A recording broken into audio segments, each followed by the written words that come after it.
రాష్ట్ర రాజధానిలో కుక్కల బెడద భయభ్రాంతులకు గురిచేస్తోంది.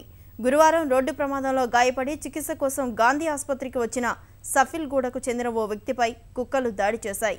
కదలలేని పరిస్థితిలో ఉన్న ఆ వ్యక్తి కుక్కల దాడి నుంచి తప్పించుకోలేక అక్కడే ఉండిపోయాడు.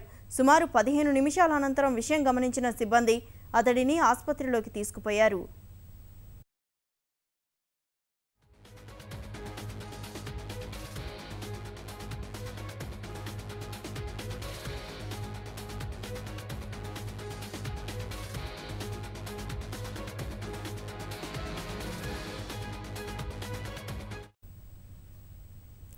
రాష్ట్ర రాజధానిలో కుక్కల బెడద భయభ్రాంతులకు గురిచేస్తోంది.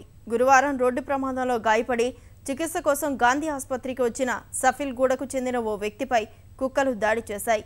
కదలలేని పరిస్థితిలో ఉన్న వ్యక్తి కుక్కల దాడి నుంచి తప్పించుకోలేక అక్కడే ఉండిపోయాడు. సుమారు 15 నిమిషాల అనంతరం విషయం గమనించిన సిబ్బంది అతడిని ఆసుపత్రిలోకి తీసుకుపోయారు.